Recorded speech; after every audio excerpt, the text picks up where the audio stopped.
My name is Elenya Ward, and at 70 I've learned that silence is a luxury most people can't afford. For 40 years I designed gardens for others, water features for CEOs, courtyards for hospitals, and rooftop greenery that nobody ever watered right. My hands shaped beauty I never got to keep. When my husband Reed passed 5 years ago, I sold the Portland townhouse we'd built together and promised myself one thing: the next space I made would be mine alone. I found the cottage by accident, an overgrown listing, buried on a county site just outside Silverton, where the roads narrow and phone signals surrender to trees. The agent called it a rustic fixer-upper. To me, it looked like freedom. Cedar walls darkened by years of rain, a crooked porch that moaned under my boots, and behind it, all the soft rush of a creek that spoke in a language older than grief. The day I moved in, drizzle slicked the roof like fresh varnish.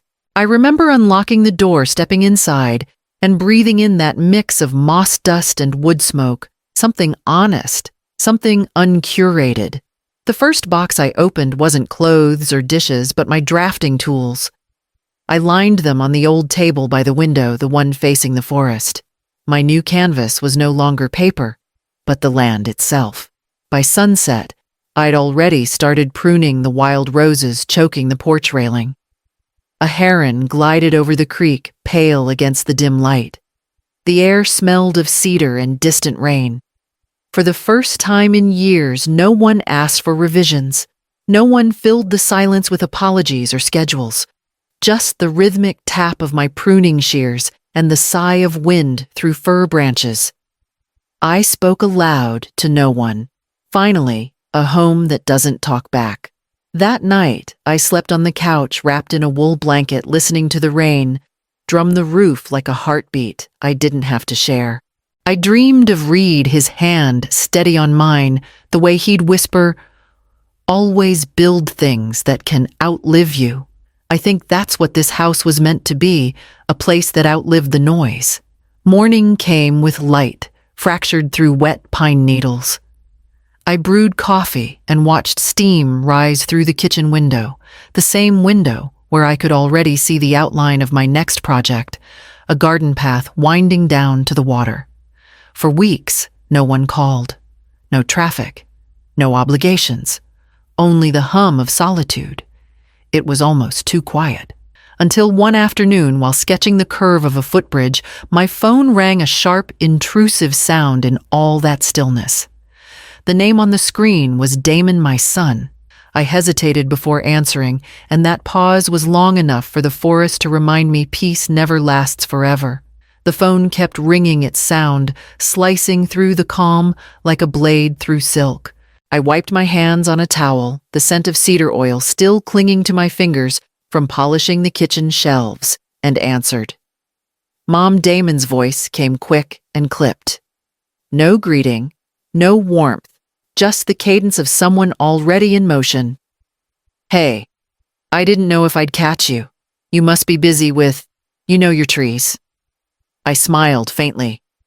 "They keep me occupied." "What's going on?" He exhaled the sound tight, rehearsed. "Reese's parents are in a tough spot. Their lease is up next month and the landlord's doubling the rent. It's insane what people are charging now.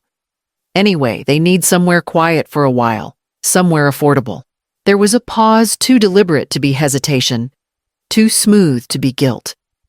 I already felt the air change, the faint ache behind my ribs, when I realized where this was headed. He cleared his throat. "And, well?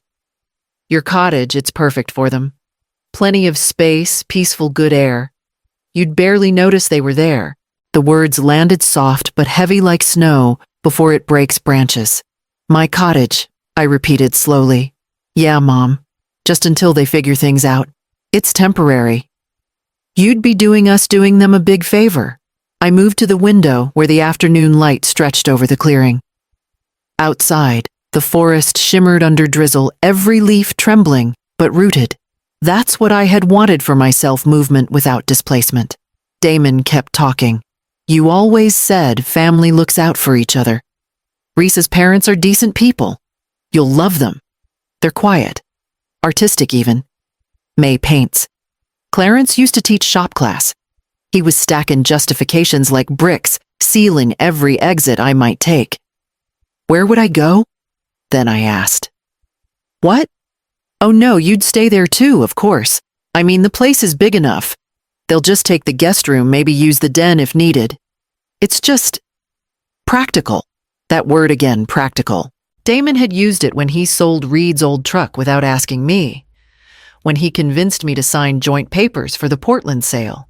Practical as if decency were an inconvenience he couldn't afford. I see, I said. He mistook my tone for agreement. Good. I knew you'd understand. It's really the best solution for everyone. For everyone meant everyone but me. His voice softened, shifting to the tone he used when talking to clients. Mom, I'm honestly proud of you. You've adjusted so well out there, so independent. This'll be good company for you too. You won't be so isolated. The irony almost made me laugh. He'd just called the isolation he'd once pitied my freedom. I looked at the mug on the table, Reed's old mug, a chip on the rim like a scar. I traced it with my thumb. Let me think about it, I said finally. Damon hesitated for the first time. Sure, but I need to give them an answer soon. Okay. Rent cycles move fast these days. He ended the call with a rushed, "Love you, Mom," that sounded like punctuation rather than sentiment. When the line went dead, the cottage seemed to inhale. The clock ticked louder. Somewhere outside the creek surged from the rain, carrying broken branches downstream. I stood there for a long while, phone still in my hand, until the light dimmed and the kitchen turned to gray. Then I set the mug down, steady and deliberate, as if anchoring something invisible. By the time darkness fell, I had stopped replaying his words. I had started listening instead to the silence they'd left behind. 3 days after that phone call, Damon texted to say they'd be coming up Saturday morning just to take a look. No explanation, no courtesy question, just a notice. I read the message twice, then placed the phone face down on the counter. Outside, the fog hung low over the pines, soft and deceptive. They arrived just after 10. Damon's SUV crunched over the gravel drive, too large for the narrow path I'd purposely left untouched. Risa stepped out, first immaculate, as always. Cream sweater, slim jeans, hair, pinned precisely. She carried a roll of paper under one arm, and a smile that felt trained for small talk. Elenia, what a lovely little spot you have here, she said, glancing around as if she were appraising it. I smiled faintly. It's home? Damon was already scanning the exterior. Needs some touch-ups, he said. But the structure looks solid. Not bad for the price you got. The word you sounded like a placeholder for, Risa unrolled the papers on my dining table, a set of sketched floor plans drawn in tidy pencil lines. We were thinking, she began. If we convert the den into a semi-private suite, my parents could have their own entrance here. She traced a finger along one side of the paper, oblivious to the way my jaw tightened. See? It's all very minimal. We could even add a kitchenette. It wouldn't disturb your main space at all. Damon added, I told her you wouldn't mind. You've always been open to practical improvements. Practical. There it was again, the word that translated to not your choice anymore. I poured tea for them because it was the only gesture left that still felt like mine. The kettle hissed as I placed 3 cups on the table. You've been busy, I said evenly. Risa smiled, mistaking my tone for approval. We just wanted to help you visualize it. My parents are so looking forward to fresh air. Mom's been having those sinus issues again. I'm sure I murmured. Damon leaned against the doorway, arms folded. Dad would have loved this, you know? He always talked about family staying close. That sentence hit harder than I expected. Reed had loved family closeness, but it meant Sunday dinners and long walks, not shared roofs and shifting boundaries. I pictured him standing by the window listening to this conversation, his quiet eyes full of warning. Risa sipped her tea, then continued. We thought we might even help fund a few upgrades. Make it more modern. The property has potential. The property. Not your home. Not this place you built with your hands. Just another project. Damon nodded. Exactly. You've got great land value here. If you ever want to sell down the line, these additions would really raise the market. I set my cup down carefully, letting the soft clink of porcelain fill the pause. I didn't buy this for the market, I said. He laughed lightly. Mom, you have to think long term. You're retired now. Things should work for you, not against you. I wanted to tell him that everything about this house worked precisely because no one else had their fingerprints on it. But I said nothing. Instead, I watched Risa re-roll the blueprints and slip them back into their tube, her manicured hand brushing crumbs from the table as if tidying up her own idea. When they left, Damon hugged me quickly, his cologne too strong, his embrace too brief. Just think about it, he said. We're trying to help. The SUV disappeared down the curve of the drive tires, scattering wet leaves. I stood on the porch long after they were gone, my tea cold in my hands. The air smelled faintly of exhaust and cedar, a blend that didn't belong together. Inside the table still bore faint pencil marks from where Risa's plans had pressed into the wood grain. I ran my fingertips across them, then fetched a damp cloth and began to wipe them away slow and steady until the surface was smooth again. By the time the light began to fade, the house had returned to its stillness, but not the same kind. This quiet felt watchful, like the forest itself had taken a breath and was waiting to see what I'd do next.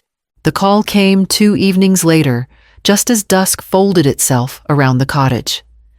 I had been sorting through a box of old design sketches, paths, ponds, and gardens that would never be built now, and the sound of the phone startled me out of memory. Damon's name glowed on the screen again. I answered, though part of me already knew I shouldn't. Mom, he began without preamble. Did you think about what we discussed? I did, I said. My voice was calm, maybe too calm. And I'm still thinking. He sighed hard enough for it to vibrate through the receiver. Mom, it's not that complicated. Risa's parents have to move soon. You've got the space they don't. You're always talking about kindness. This is your chance to live it. The tone wasn't pleading. It was managerial the way he spoke when a deal needed closing. I stared at the window. The forest was sinking into shadow, the last threads of light caught between branches.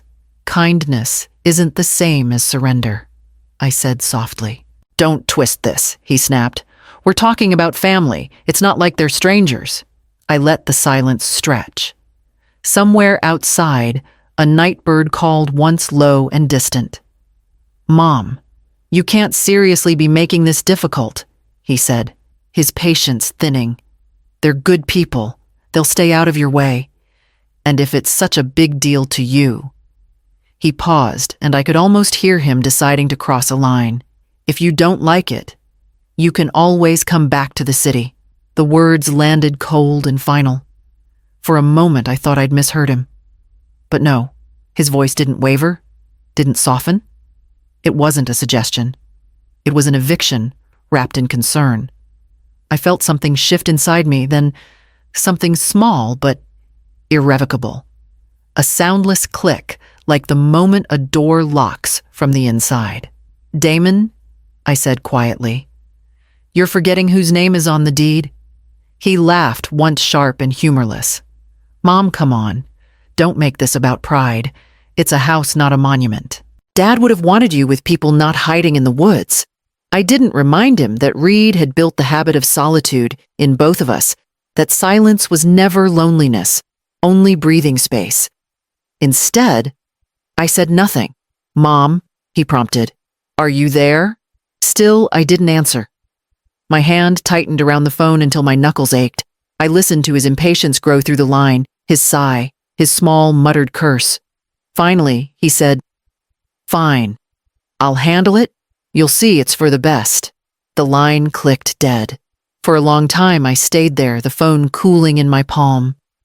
The creek outside murmured through the dark, a steady pulse beneath the night sounds. Somewhere in that rhythm, I found my breath again. I set the phone on the counter and opened the window. The air smelled of wet cedar and wood smoke. It filled the house slowly, replacing the last trace of his voice. It wasn't anger I felt. Not yet.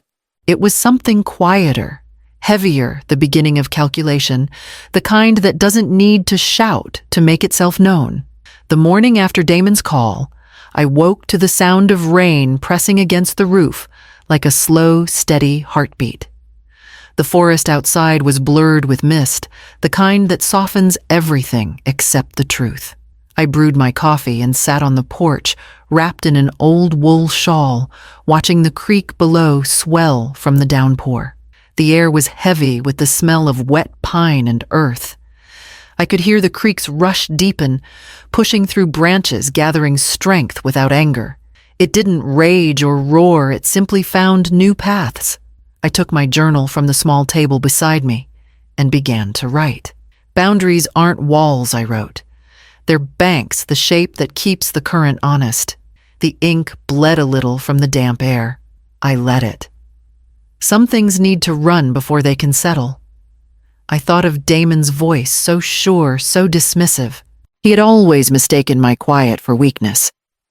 Even as a boy, he'd storm through arguments, certain he could out-talk patience. Reed used to handle those moments with a calm I never understood until now. Reed. I could almost hear him that morning, his low, deliberate tone the day the greenhouse flooded years ago. I had panicked, shouting orders while the water crept up around our boots. He'd simply knelt, testing the flow with his hand. "You can't stop water by yelling at it," he'd said. "You guide it. Let it move where it won't hurt what matters." I'd forgotten that lesson until now. The rain eased, tapering to a fine drizzle. I slipped on my boots and walked down to the creek. The soil gave softly underfoot, dark and rich. Fallen leaves swirled in the current, spinning past stones without protest. At the bend, I crouched and touched the water. Cold, clear, alive. It carried fragments of twigs. Tiny bubbles, even a stray petal from the rosebush near the porch. Everything the storm dislodged, it carried forward. No bitterness, no noise. Just purpose. Back inside, I made soup and wrote again. He wants control. I want peace. Only one of those can live without the other. By afternoon, a strange calm settled over me. Not resignation. Something older, quieter, more precise. I began sorting through my papers not out of sentiment, but order the deed, the insurance, Reed's old design, notes my own property survey. It wasn't planning, yet not quite. It was remembering what belonged to me.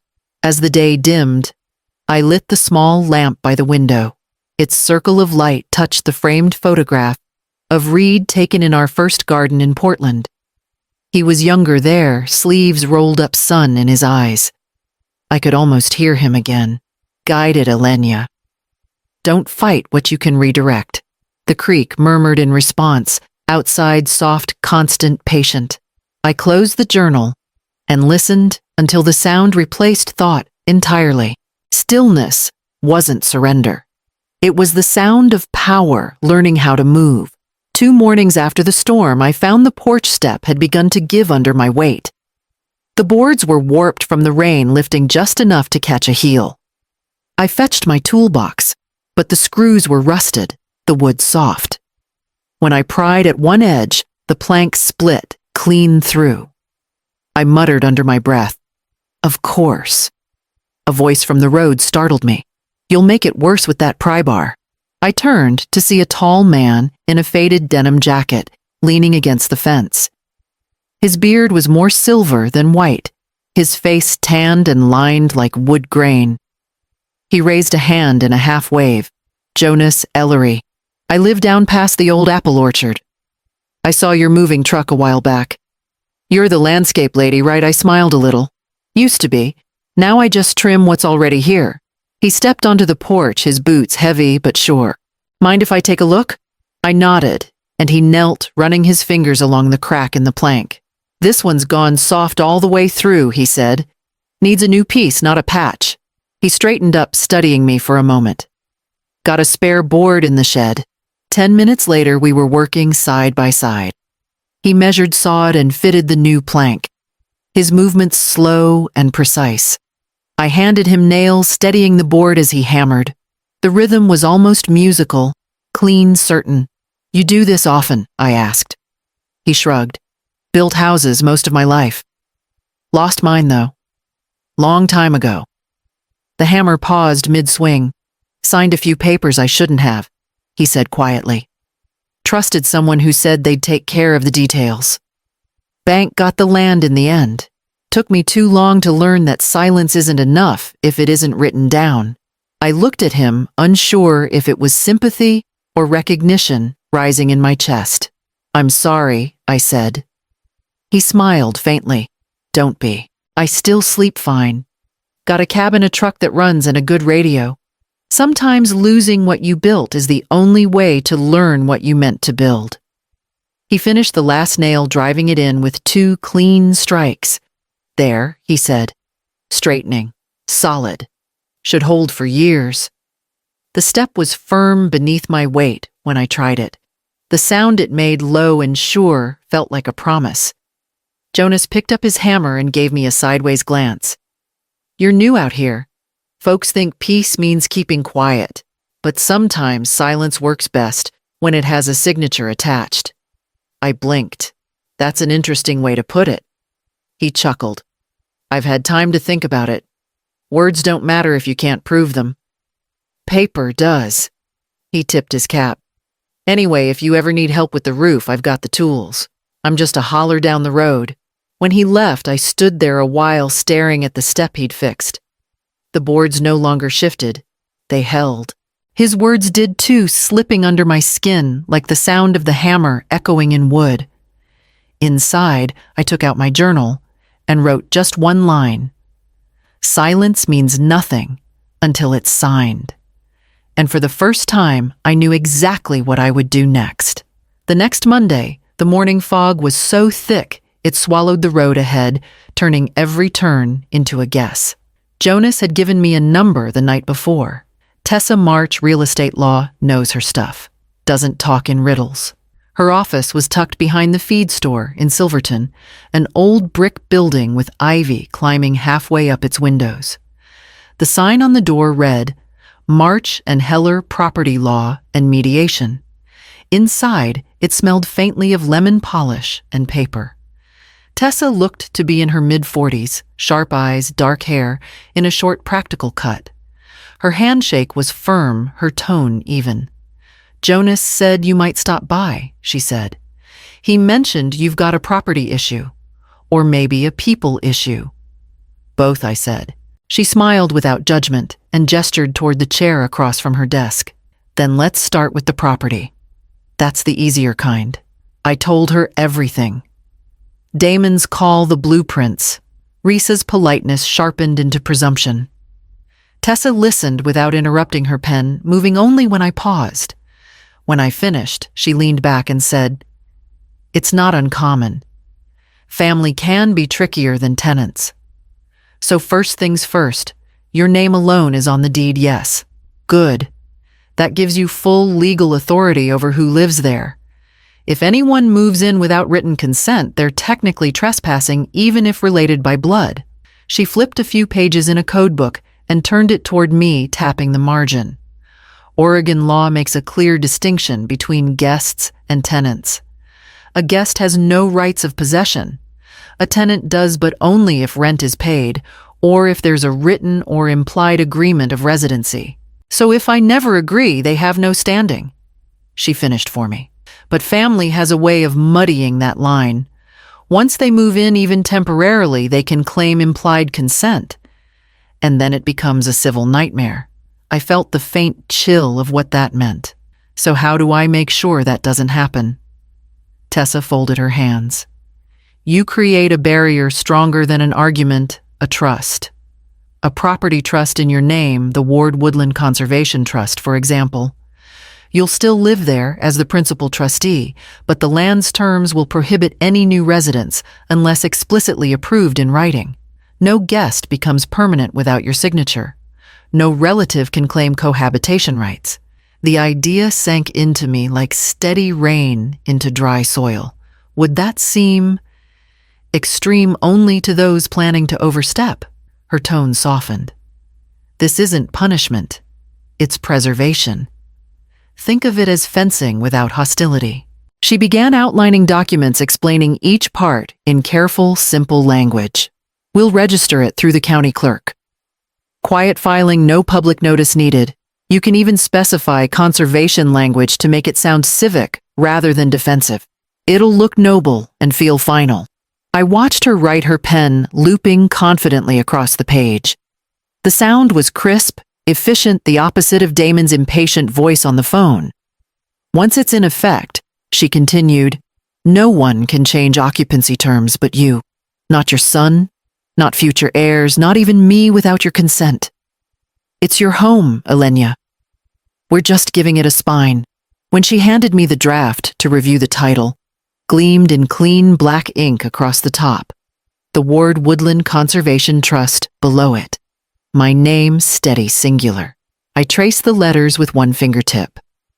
I want to proceed, I said. Tessa nodded once. We'll finalize next week. Bring your ID, and I'll have the notary ready. Between you and me, it's a fine kind of justice. Quiet, lawful, unassailable. On the drive home, the fog had lifted. The trees along the road looked sharper now, their edges defined against a pale winter sky. For the first time since Damon's call, I felt the ground beneath me hold firm. The creek's voice was waiting when I returned, steady, constant, and clear. And this time, its rhythm matched the sound I carried in my head, the sure, deliberate scratch of a pen moving across paper. The week that followed moved with the steadiness of a clock. I rose early each morning, made coffee, and wrote lists in a small notebook, repairs, deliveries, appointments, each one another stitch in the quiet fabric I was weaving around my home. Jonas came by on Tuesday with a small toolbox and his old pickup. The morning light was thin and silver through the trees, and steam curled from his thermos as he handed me a spare cup of coffee. You mentioned the locks were old, he said. Might as well change them before the rains set in again. New brass solid deadbolts. We worked side by side. The soft grind of metal against wood, the click of the new bolts sliding into place, each sound had weight. Jonas didn't ask why I was replacing everything, and I didn't explain. Some people understand the difference between privacy and secrecy without needing to name it. When the last door was done, he crouched to inspect the porch light wiring. You've got a short here, he said. Old system, half the houses in this valley still run on patchwork lines. I can rewire it clean for you. I nodded. Please do. He worked in silence for most of the morning, humming occasionally under his breath.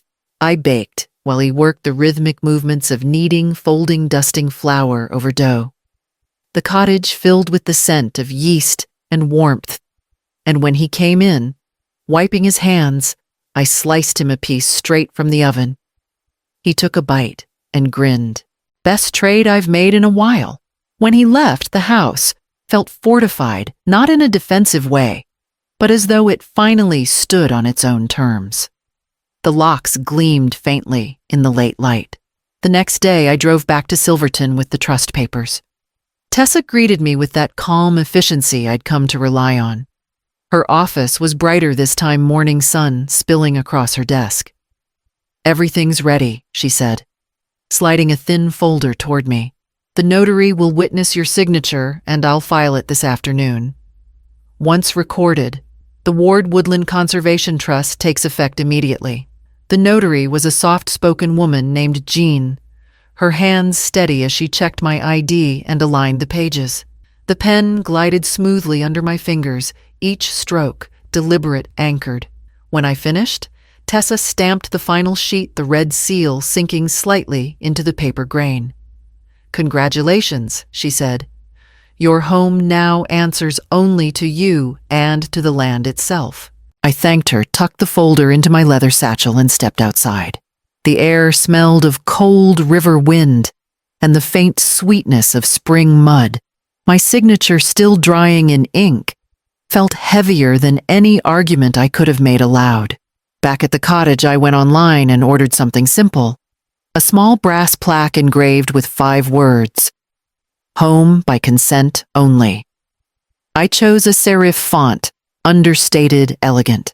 When the confirmation email arrived, I stared at it for a long moment before closing the laptop.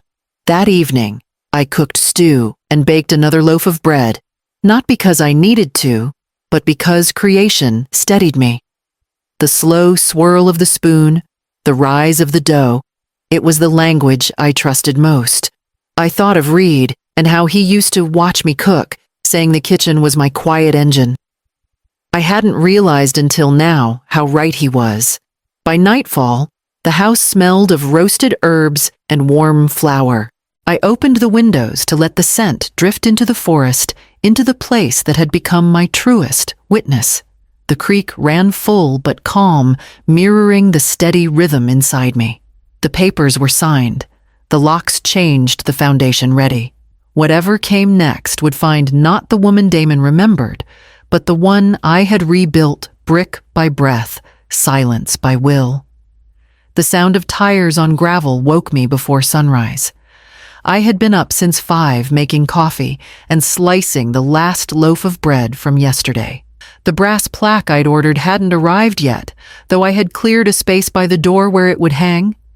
The house smelled of cedar oil and toast when the first car door slammed.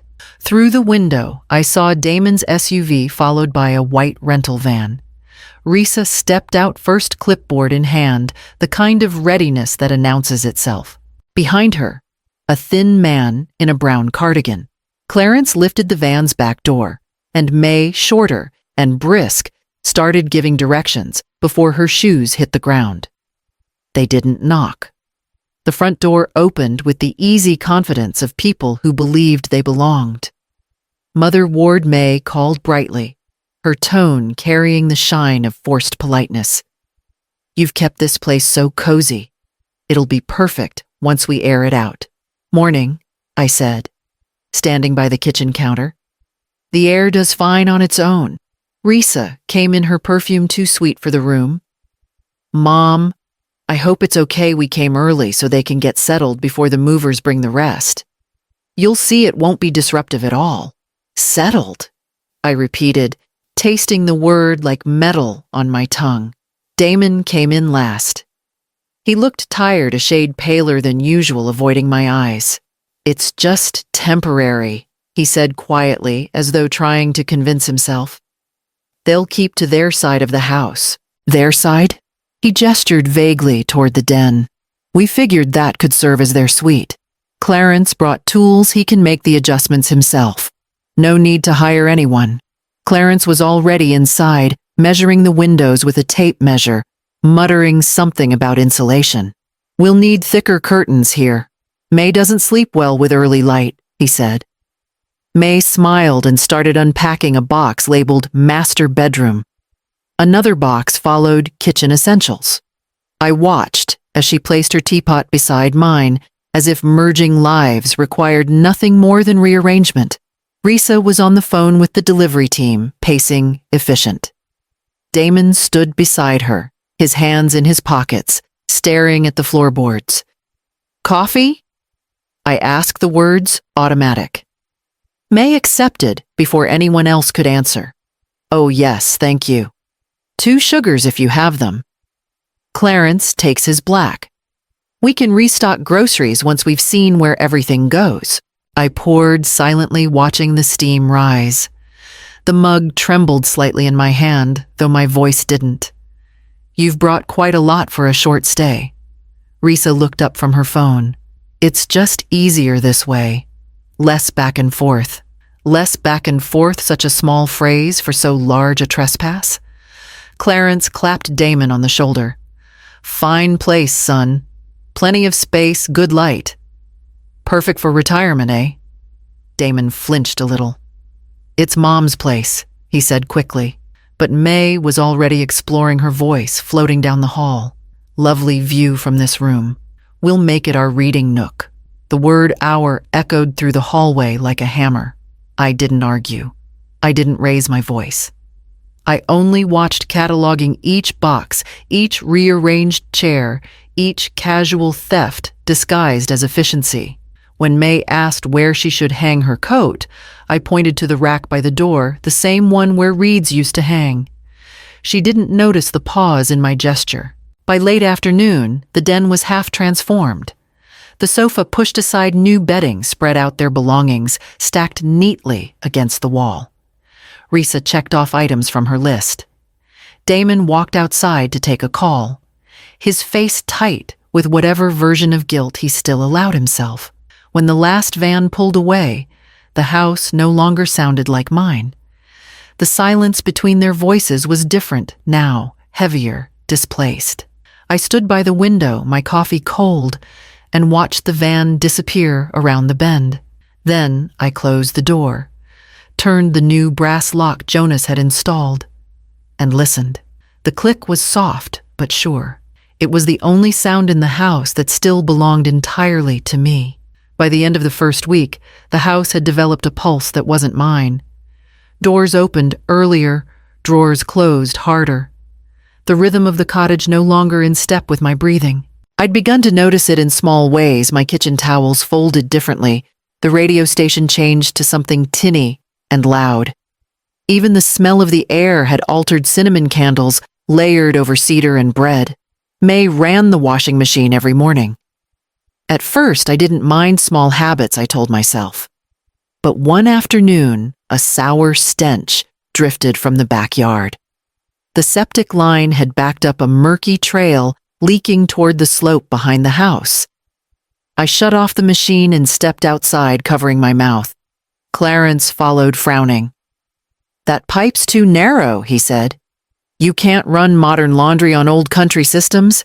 "I've lived here 6 months without an issue," I replied. He waved a hand. "Well, you weren't using it properly. I'll fix it."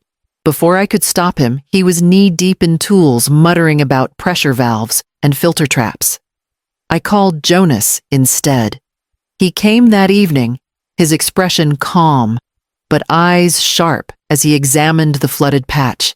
"Septic's overloaded," he said. "Needs a filter change. Overuse did it. I'll handle it tomorrow." When he left, I saw May watching from the porch, arms crossed.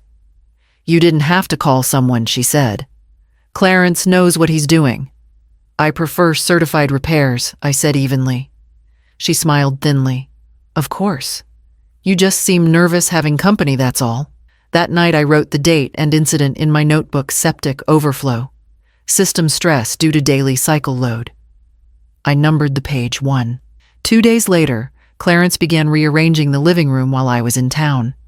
When I returned, Reed's chair was against the opposite wall, the table shoved beneath the window, and the bookshelf turned sideways. The air felt wrong, like a portrait had been tilted and no one noticed. Clarence looked up from his work. "Flows better this way.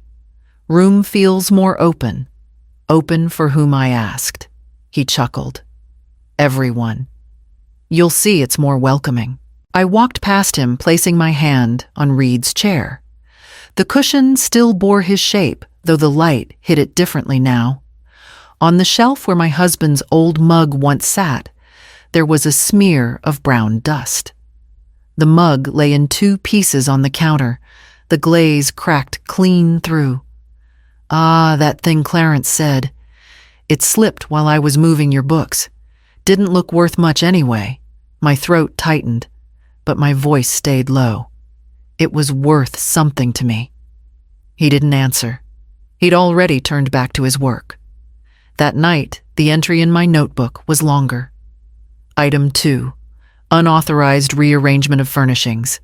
Damage to personal property ceramic mug irreplaceable.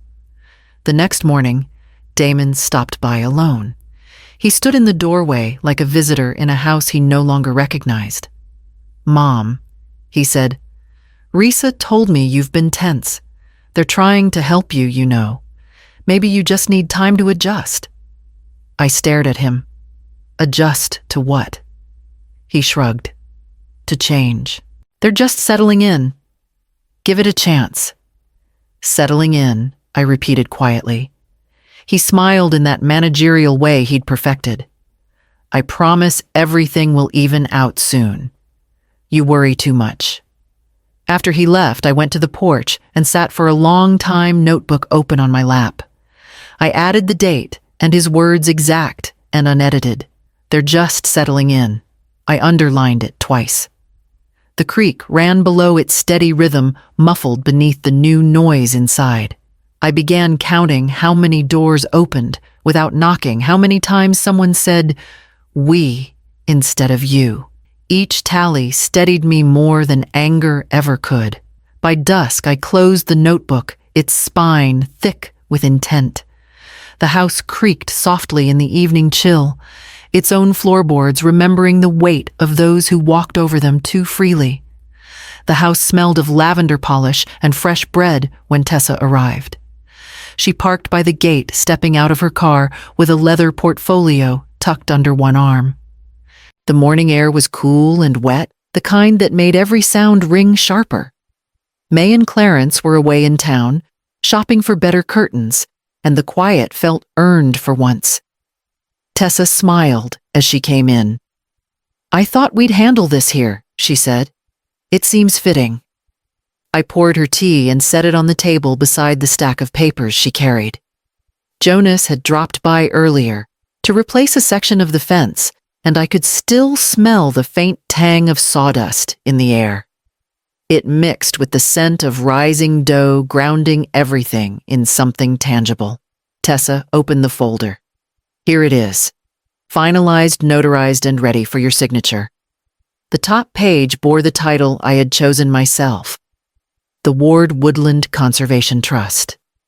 Beneath it, in bold print, was the phrase that mattered most. No occupant shall reside upon or alter the property without written consent of the trustee. "The land, the house, and the adjoining creek bank are now protected," Tessa explained, sliding the pen toward me. "You remain the sole trustee, and your authority extends beyond occupancy. Any modification, lease, or claim without approval is legally void. Once you sign, it's binding. No one moves in, no one rearranges, no one redefines your home again." I stared at the document. The words were plain practical, nothing poetic about them, and yet they hummed with weight. My reflection wavered faintly in the polished surface of the table. Behind me, the kettle began to murmur that low whistle of heat just before it sings. "Would you like me to read through it again?" Tessa asked. I shook my head. "I know what it says." I picked up the pen. It felt heavier than it should have, the kind of weight that belonged to decisions, not ink. The tip touched the paper. My hand moved slowly, steadily, spelling out Elenia Ward in looping strokes that pressed deep enough to leave indentations through 3 layers beneath. The kettle whistled louder, now filling the small kitchen with its clear note. I let it play out instead of silencing it. When I lifted the pen, the air seemed to settle around me, quiet, certain. Tessa stamped the page with her notary seal. The sound a sharp click, like a latch closing. "That's it," she said softly. "Your home is now under your protection and the laws." I nodded, unable to speak for a moment. The world outside the window looked sharper, colors more defined. The sun was breaking through the thinning clouds, striping the kitchen floor with bands of light. Tessa gathered the papers, sliding them back into the folder. "I'll file this today. No public notice, it'll go straight to record under your name. Anyone trying to establish residency without written consent can be removed immediately." She stood, buttoning her coat. "You did the right thing. This isn't aggression, Elenia. It's preservation. People confuse the two because they've never had to protect something quietly." I smiled faintly. "Quietly is the only way I know." She left soon after. The sound of her car faded down the gravel road, replaced by the steady hum of the forest. I took the signed page from the folder and laid it flat on the table. The ink caught a shard of sunlight, a thin glint of authority. Then I turned off the kettle, poured myself a cup, and sat where Reed once did, watching steam rise between me and the document that had just redrawn my world. It was done no speeches, no confrontation, no raised voice. Only the quiet scratch of a pen, the whistle of water, and the stillness that followed when ownership reclaimed its name. The next morning broke clear and cold sunlight, dripping through the branches like honey. I woke before anyone else. May's slippers still sat by the hearth, and the faint sound of Clarence's snoring came from the den. They're sweet. I made coffee in silence, folded the blanket on the couch, and waited. At 9 sharp, a white county utility truck rolled up the drive. The logo read, Silverton Environmental Services, though I knew the crew wasn't there for any routine inspection. Tessa had arranged it through the local office official observers, fully credentialed. Their job wasn't to fix anything, it was to witness. A man in a gray windbreaker stepped out first, clipboard in hand. "Morning, ma'am. I'm Mr. Leland. We're here to conduct a water and waste system inspection per county notice." I nodded. "Yes, of course. The house is open." By then, May was in the doorway, wrapped in her robe. "What's this about?" she asked, half offended, half curious. I smiled gently. "Standard compliance check. Happens every few years." Clarence shuffled out behind her, scowling. Nobody said anything about inspectors. Mr. Leland tipped his cap. "We just need to take a few photographs of drainage areas, indoor access points, maybe the washing system. Shouldn't take long." They fanned out quiet and efficient. Cameras clicked. Boots moved across the deck. Pencils scratched on forms. They photographed the extra laundry loads, the stacks of boxes clogging the porch, the rearranged furniture, the added microwave plugged into an overloaded outlet. Each image time-stamped, logged, and filed. May stood frozen as one of the inspectors took a photo of the utility room. "You can't just take pictures of our things," she protested. "Property record," Mr. Leland said politely. "All documented under the current trust owner." Her head snapped toward me. "Trust owner?" I poured tea into porcelain cups, steady as the creek outside. "Yes," I said softly. "The Ward Woodland Conservation Trust. It was finalized last week. They're reviewing conditions for environmental compliance." Clarence's face flushed a slow, mottled red. "You mean your compliance? We're just guests here." One could say that I replied, handing him a cup. But the trust defines the term guest very specifically. He stared at me, confused, angry, perhaps a little afraid. May tried to recover her composure, setting her cup down too sharply. "You didn't have to go through all this trouble, Elenia. We would have respected your wishes if you'd just said something." "I did," I said, still calm. "You may not have heard me." The inspectors finished within the hour, polite and thorough. They thanked me for my time, shook hands, and drove away, leaving behind a thin folder of preliminary notes. Inside, silence filled the space they left. Risa arrived that afternoon visibly tense, Damon following half a step behind. May must have called them both. Mom Damon began carefully. "What's going on?" Risa said there were officials here. "Something about a trust." "They were documenting usage," I said. "Standard procedure. Usage." His eyes darted toward the den, where Clarence sat, stiffly pretending to read. "This is getting ridiculous." Risa folded her arms. "You could have spoken to us first." "I tried," I said in my own way. Damon's voice rose a little. "Mom, you're blowing this out of proportion. They're family." I looked at him for a long moment, then at Risa. "Family doesn't void consent." He opened his mouth to argue, but closed it again, glancing at May's pale face. For once, no one seemed to know what to say.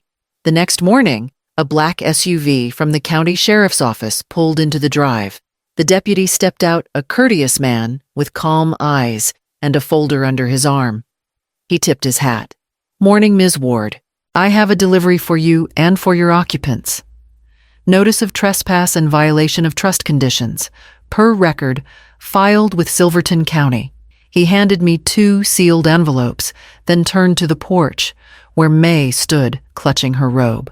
"Ma'am, you'll need to review this today. You have 72 hours to vacate the premises unless written consent is granted by the trustee." Her mouth opened, then closed. Clarence muttered something under his breath. Damon looked at me as though he didn't recognize what he was seeing. The deputy nodded politely and left tires crunching the gravel. For a while, no one spoke. The only sound was the wind through the cedar trees, the low hum of power lines, and the faint creak of the porch boards beneath their weight. I poured a second cup of tea, steady-handed. "Breakfast will be ready in 10 minutes, I said, my voice even. "We'll talk after that." The house held its breath, every sound folding neatly into the stillness I'd reclaimed. The surprise had begun, and it required no raised voice, only the authority of ink, of patience, and of a woman who finally understood the full strength of silence. Damon came back that evening alone. The others had retreated to town for the night to clear their heads, as May put it, but I knew he'd stayed to demand answers. His car door slammed harder than usual, echoing through the trees. He didn't knock. He never did anymore. "Mom," he said. "Stepping inside, we need to talk." His tone carried the same edge I'd once heard when he spoke to contractors, controlled, but coiled with pressure. I nodded toward the table. "Go ahead." He glanced at the folder lying there, the embossed title glinting faintly under the lamp, the Ward Woodland Conservation Trust. The sight of it seemed to set something off in him. "You actually did it," he said. "You put your house, our family home, into a trust against me?" I folded my hands. "Not against you, Damon. Against misuse." "Misuse." His voice rose. "They're your family. My wife's parents, for God's sake. You're acting like we're strangers trying to rob you." "I didn't say rob," I replied softly. "But I do know what it feels like to be erased in my own house." He let out a short, bitter laugh. "You're being dramatic. This could have been simple if you'd just cooperated." "Cooperation isn't the same as consent," I said. "You keep mixing the two." He looked at me, then truly looked, searching maybe for the pliant woman who used to smooth every argument before it began. But she wasn't here anymore. His jaw tightened. "You've made a legal mess that affects all of us. Do you even realize what you've done?" "The sheriff delivered trespass orders, Mom. To my in-laws." "Do you know how humiliating that is?" "I imagine it's less humiliating than being told to leave your own home," I said. He fell silent. The kettle began to hum again, low and rhythmic. The same sound had filled this room the day I signed the papers, and now it felt almost ceremonial. "Dad wouldn't have done this," he said finally. "Your father believed in boundaries," I answered. "He just didn't live long enough to see them tested." He rubbed a hand over his face, pacing. "You've turned something simple into a war. Over a house." "It's never just a house," I said. "It's the ground under your own feet. The air you've shaped to fit your peace. Once someone else decides what it should be, you lose more than walls." He stopped staring at me with something like hurt behind his anger. "You think I wanted this?" he asked. I didn't answer. Some truths didn't need reply. He took a step toward the door, then hesitated. "You've drawn a line, Mom. Don't expect me to stand on your side of it." I met his eyes. "That's the thing about lines, they don't move no matter which side you choose." He left without another word. The sound of his car receded into the woods, swallowed by the steady murmur of the creek. I stood at the window for a long time, watching the dusk settle over the trees. The papers on the table were still there, silent but absolute. Paper didn't weep, didn't argue, didn't waver. It only held what was true ink pressed deep enough to outlast blood. By the time Damon returned 2 days later, the tension in the cottage felt like something living an invisible pulse under every step. May had stopped pretending politeness, and Clarence's muttered complaints filled the air like gnats. Even the walls seemed tired of hearing them. They came back from town. Late that morning, May clutching a grocery bag like a shield. Damon followed, his face drawn tight, his movements clipped. Risa lingered near the car, refusing to come inside. She didn't need to. She'd already chosen her silence. I was in the kitchen wiping down the counter when Damon's voice cut through the air. "Mom," he said sharply, "we're not doing this anymore. You're making a fool out of me, out of all of us." I turned, cloth still in hand. "You've already handled that part." His jaw clenched. "Don't start with your calm act. This," he waved a hand around the room, "this legal circus, this sheriff nonsense, this trust, none of it needed to happen." May sank into a chair, her voice trembling. "Damon, please. Don't yell. We've been embarrassed enough." He ignored her. "You could have called me. We could have fixed this privately. But no, you had to make it official. You had to turn family into paperwork." I didn't answer. Clarence slammed his palm on the table. "We didn't come here to be treated like criminals." May flinched. "Clarence, stop." He pointed at me. "You and your damn rules. You think this house gives you power over us? We came to help to make it livable." "You came to take," I said quietly. Damon's voice broke through louder now. "That's enough. You can't keep talking like you're the only one who matters. You wouldn't even have this place if I hadn't handled the sale of the Portland house." My hands stopped moving. The cloth fell onto the counter. "Handled," I said softly. "You mean signed what I trusted you to sign. You sold the house because you wanted the commission from your firm." The silence that followed was sharp enough to cut through breath. Damon's face went pale, then flushed deep red. "That's not true," he said, but his eyes gave him away. May's voice broke from the corner. "You took money from your mother." Damon turned toward her. "It was business, May. She was fine with it." "I wasn't," I said. He spun back to me, knocking over the chair behind him. It hit the floor with a wooden crack. "You think this house makes you untouchable? You think these papers make you better than us?" The door opened just then. Jonas stood in the threshold, hat in hand. He'd come to deliver some replacement boards for the porch, but froze at the sight before him. Damon's voice faltered when he saw him. "This isn't your business." Jonas's gaze was steady. "Then maybe you should stop turning it into one." He stepped inside, setting the boards against the wall. "The whole valley can hear you." "Doesn't sound like family talk to me." May began to cry softly, her hands shaking around a crumpled napkin. "I told you, Damon, this wasn't right from the start. We shouldn't have come here." Clarence cursed under his breath, too low to make sense. I turned to my son. He looked suddenly smaller, as though the noise had drained something vital from him. For a moment, he was the boy who used to follow Reed into the garden, holding a plastic shovel, proud of every crooked row of seeds he planted. I met his eyes and said the only thing left to say. "I built this house for peace," I told him, "not for conquest." Something in him broke, then anger melting into something rawer, sadder. He looked at me for a heartbeat longer, then turned away. Without another word, he walked out the door. The screen slammed behind him, rattling the frame. May wept quietly at the table. Clarence stared at the floor, shame written in the curve of his shoulders. Jonas exhaled long and low before righting the fallen chair. Outside, the sound of Damon's car receded into the distance, swallowed by the hush of the forest. The quiet that followed wasn't peace yet, but it was the beginning of it, the first breath after a storm. They left on a Thursday morning under a sky the color of ash. The rain had stopped sometime before dawn, leaving the gravel drive slick and shining. A moving truck idled near the gate, its exhaust curling into the chill air. The deputy stood by his cruiser, gloved hands tucked into his pockets, waiting with a patience that felt both official and merciful. Clarence and May moved slowly, their steps heavy with fatigue, more than defiance.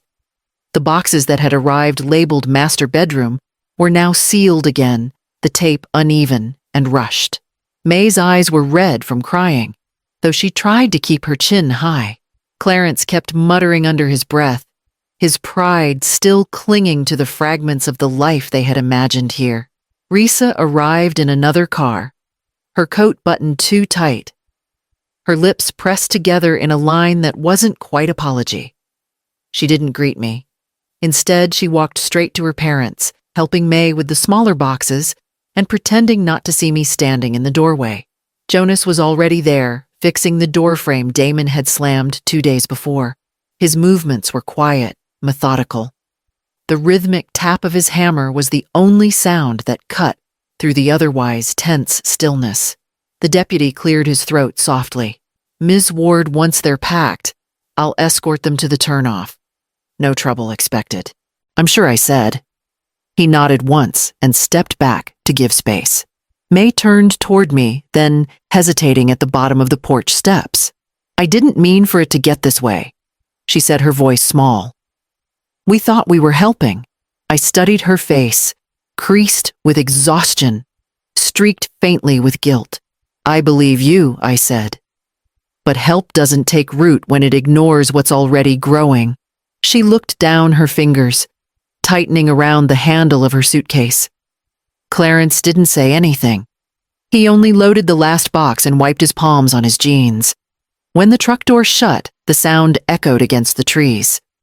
Risa approached me, then still avoiding my eyes. "We'll cover the cost of any damage," she said quietly, her tone rehearsed. "That's not necessary," I replied. "The repairs are already taken care of." Jonas glanced up briefly, his hand resting on the frame. "Good as new." He said more to the wood than to anyone else. Risa opened her mouth to say something else, but closed it again. Her gaze flicked toward the brass hook by the door, the one I'd installed for the plaque that hadn't yet arrived. She seemed to notice it for the first time, as if realizing that the house had always been speaking in a language she didn't understand. When the deputy gave the signal, the truck started forward, tires crunching softly over gravel. Clarence didn't look back. May did, though, just once. Her eyes met mine, and she gave a small nod, an acknowledgement of something she couldn't name. Then she turned away, following the others down the winding road until the sound of the engine faded into the forest. I stood there until the stillness returned. The deputy tipped his hat politely before driving off, leaving only the smell of rain and the quiet churn of the creek beyond the hill. Jonas packed up his tools, brushing sawdust from his jacket. "They won't be back," he said simply. "No," I replied. "They won't." He lingered a moment longer, glancing at the house as though confirming that it stood a little straighter now. Then he left his footsteps fading toward the road. When the door finally closed behind me, I reached for my wallet and slipped a folded check beneath the deputy's paperwork on the counterpayment for the truck for the hours for civility itself. Not charity, not victory, just closure. The air inside the cottage was cool and open again.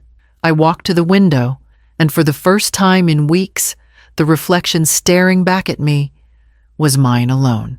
Outside, the repaired doorframe gleamed faintly in the light.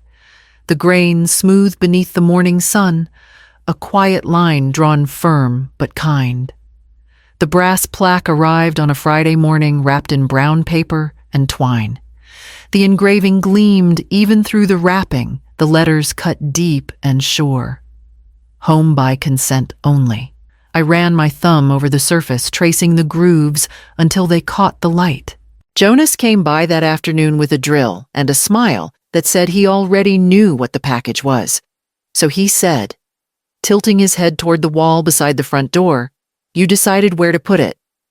Right here, I said. Eye level. Not for show, just reminder. He nodded, setting the drill to the wood. The whir of the bit filled the air steady and low, blending with the sound of wind moving through the pines. When he stepped back, the plaque caught a beam of late sunlight, its edges glowing faintly gold. Perfect fit, he said. I stood beside him looking at it for a moment longer. It's strange, I said quietly. It doesn't feel like a warning, it feels like a prayer. Jonas smiled. Good prayers usually are. We went inside for tea. The kettle hissed and steam curled up through the late daylight. The house had settled again, its rhythm back to what it once was, gentle and deliberate. The air smelled of wood polish and mint from the garden. Jonas sat at the table, cradling his cup. I stopped by the nursery this morning, he said. They've got cedar planks on discount. Thought you might use them for those raised beds you talked about. I nodded. The old soil's tired. Needs turning over. Maybe a new start. He chuckled. That's what soil's for getting what was buried before. After he left, I walked out to the garden plot by the creek. The earth was soft beneath my boots, still damp from the week's rain. I knelt, pressing my hands into it until the cool dirt gave way, pliant and forgiving. The fence needed mending and the beds needed rebuilding, but there was time. Now, time and quiet. 2 weeks later, the new cedar frames were in place. I filled them with dark loam and planted rows of herbs, sage-thyme, lavender. Then one Saturday, I invited the children from the community library program to visit. We spent the morning teaching them how to plant native ferns and identify bird calls. Their laughter echoed through the trees, high and unguarded, the way sound used to move before worry. When the last of them left, one little girl stopped by the door, her eyes catching the plaque. She read the words aloud, slow and careful, then looked up at me. It's pretty, she said. It's important, I told her. That evening, I sat on the porch with a cup of tea, watching the sunset spill through the branches. The cottage glowed from within the brass plate, catching the last light before dusk swallowed it. The creek murmured below, calm and even. For the first time, the silence felt not like defense, but arrival, a kind of peace that didn't ask permission anymore. Autumn came slowly that year, soft and deliberate, like the forest forgiving the heat. The air grew thin and gold, the mornings edged with mist that clung to the cedar trunks. I had begun my routine of walking the creek trail every dawn, boots damp with dew, notebook in hand, when the post arrived one afternoon in October. The envelope was plain, addressed in a handwriting I knew by heart. Damon's. For a moment, I only stood there turning it over in my fingers. There was no return address, just the faint scent of city dust clinging to the paper. I took it inside, set it on the kitchen table, and made tea before opening it. His letter began without apology, just a quiet, uncertain rhythm that sounded like him, before pride took root. Mom, I don't know if you'll want to read this, but I needed to write. I've been seeing someone, a counselor actually. She says I mistook control for care, and I think she's right. I thought managing meant protecting. Maybe it was fear, not love, that drove me. I don't know yet. I paused, letting the words settle. The kettle hissed behind me, soft and familiar. I poured the water, the sound filling the silence between his sentences. May and Clarence are living in an apartment near Risa's office. Things are calmer. I think they're embarrassed, but maybe that's what starting over feels like. I've started a small consulting firm in Salem. Nothing big. It's quieter work, honest, steady. I'm learning to listen again. I remember Dad saying that stillness doesn't mean doing nothing. Maybe I'm beginning to understand that. The letter ended without flourish, just a final line. If you ever want to visit, the door's open. I won't assume anything this time. I folded the paper slowly, smoothing the creases flat. The ink had bled slightly, where his pen must have paused as if he'd written through hesitation rather than over it. The light outside had shifted by the time I stood. The forest glowed faintly through the window leaves trembling under a pale breeze, the creek catching the last glint of afternoon sun. I went to the shelf and placed Damon's letter beside my journal, tucking it neatly under the ribbon marker.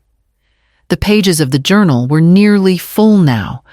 Dates, notes, fragments of truth that had carried me from silence to steadiness. I whispered into the quiet more to the house than to the air boundaries taught love to stand upright. The words felt final but kind, neither triumph nor defeat. Outside the creek ran steady threading through the roots and stones, constant and clear. I watched until the sound replaced the thought, until the rhythm of it folded into the rhythm of my own breath. The house was still again, peaceful, not because no one could enter, but because I finally knew who would be allowed to.